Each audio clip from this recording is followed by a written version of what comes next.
everybody, welcome back to Starkey Farmstead. So my name is Samantha and I will be your host for this little commentary. Alright, so there's so much going on, you guys. There are so many protests coming from the left. You've got the April 5th hands-off rallies. You've got the silent protest. You've got the economic protest, the blackout protest, where they're not shopping on specific days.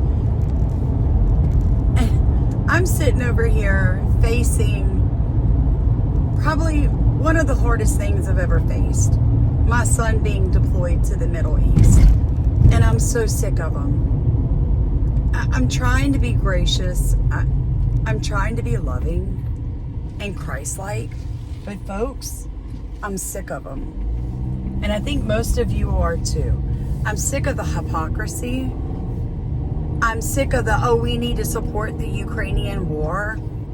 Well, then send your kids. You go. Put your money into it. Feel free. Like, Ukraine will take you. They'll make you a citizen. But that's not what they want. They don't want it to affect them, but they want to make themselves feel better. So they're just going to offer up somebody else's child. And right now, that's my child. Anybody that's watched me for any amount of time knows that I'm not going to silently sit by and have you use my child as blood collateral. Not this mama. Not this mama. I do have to apologize to all the military moms out there and grandmothers and wives. I have always loved our military. I've always supported our military. I was raised that way. I've never sat through the national anthem or the pledge. I've never disrespected our flag. It's just not how I was raised. But I remember seeing parents when their kids were being deployed after 9/11. I was young, I was in my 30s, early 30s. And I remember the fear on their faces and them having their kids anointed in front of the church and asking people to pray.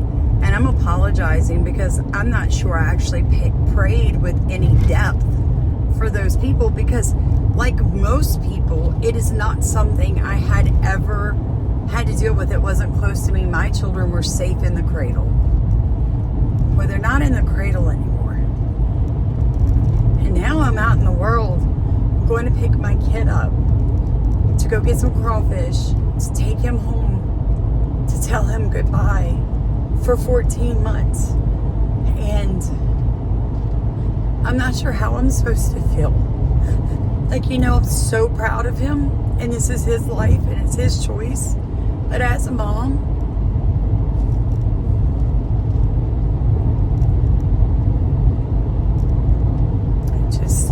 I don't know what to say, you guys.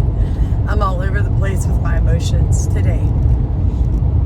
For the most part, I'm okay because I'm strong and I trust my God that He's going to guard the steps.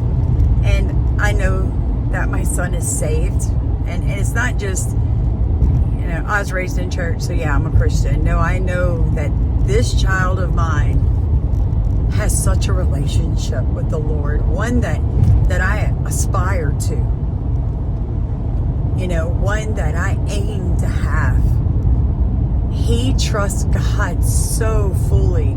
He doesn't just tithe.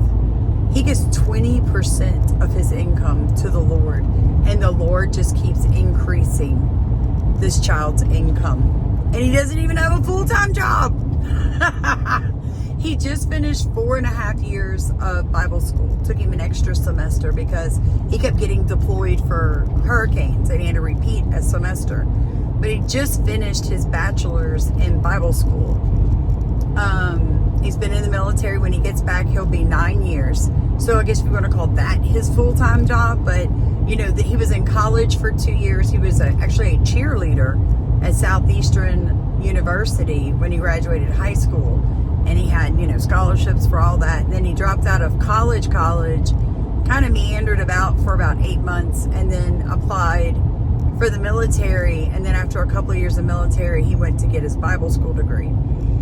So he's like 28 and he hasn't had what I would call a full-time job. Not like my husband has or even what I have. Like the same responsibility day in, day out, day in, day out. He doesn't have that, But somehow this kid is banging it. I mean, people hire him for all kinds of jobs. He started his own moving business last year in Tampa. And he got so many jobs moving people because he's physically strong. But he's such a genuinely good person. Like, so respectful to women. Just, as a mom, you could not want for better children than what I have. All 4 of my kids. They are good people. They are honest. And I'm so proud of them. They file their taxes. They work so hard. They all have dreams and aspirations. What else could you want for your kids? I know I've had people say, I could not allow my children to be in the military. Make your boys get out. What kind of parent are you? What kind of parent are you? These are grown adults. They're not telling me what to do. I'm surely not telling them what to do. I help them because that's what parents need to do. I help them. But I don't pay their bills. None of them. Not one of my child depends on me to pay a bill for them. Not any of them. They are so independent. They all live away from home. Like, why would I handicap my children to keep them close? That's sadistic, narcissistic, and extremely unhealthy. I know people that intentionally did not get their children's driver's license so their kids couldn't grow up any faster. I know people that homeschooled but did not equip their children with the right education, so now their kids can't go to college because they're so far behind. So what is that kid gonna do? You're not always gonna be there. You're not, and your wealth may not be either. So I always ask people when I see people doing that to young adults, like guilting them for wanting to go in the military or encouraging them not to go out of state for college just because you want them close.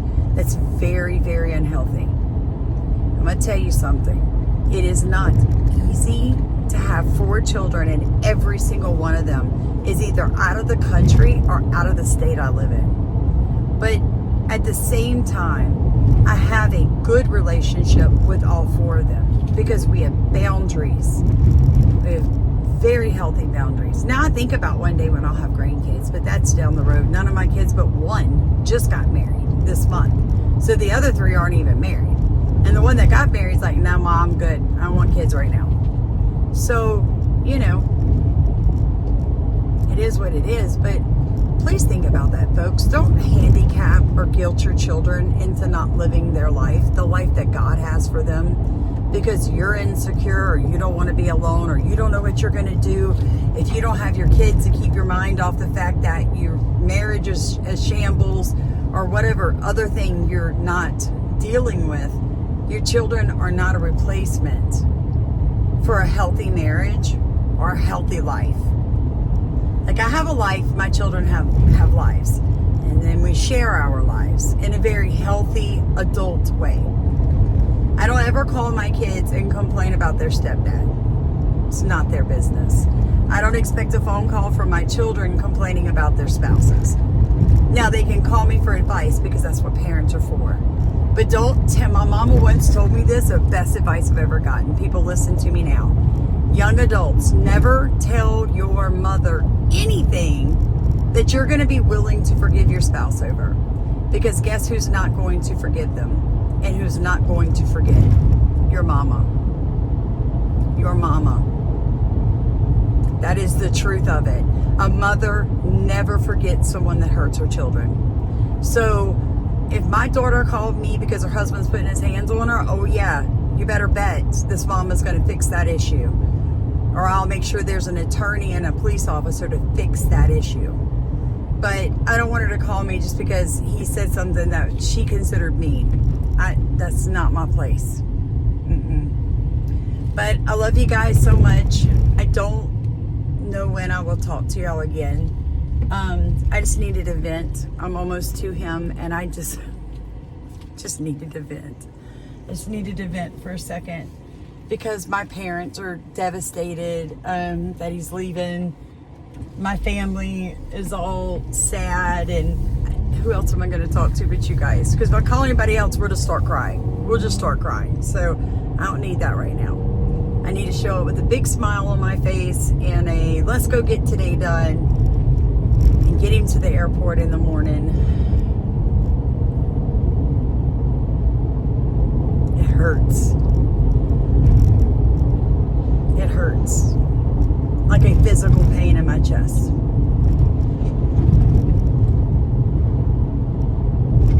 Hey, there goes a Tesla. And it's not keyed. Go figure. It's not going to get keyed where I live. Too many Republicans. But I love you guys. Be blessed. Like, comment, subscribe, share your stories, share your advice.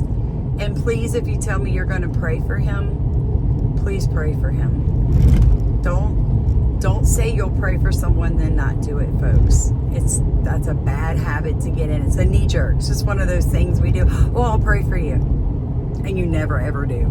Please don't let that be the situation where we're concerned. Because when Samuel's actually going to not only be an EMT for his entire unit, combat medic while he's there, he's also going to be like an associate chaplain, so to speak. Because his paperwork isn't quite finished, but he's still going to be doing chaplain type work. So in the Middle East, you've got a soul winning, devil chasing, tongue talking U.S. Army combat medic. He's not just going to save people, he's going to save souls. Love you guys. Bye.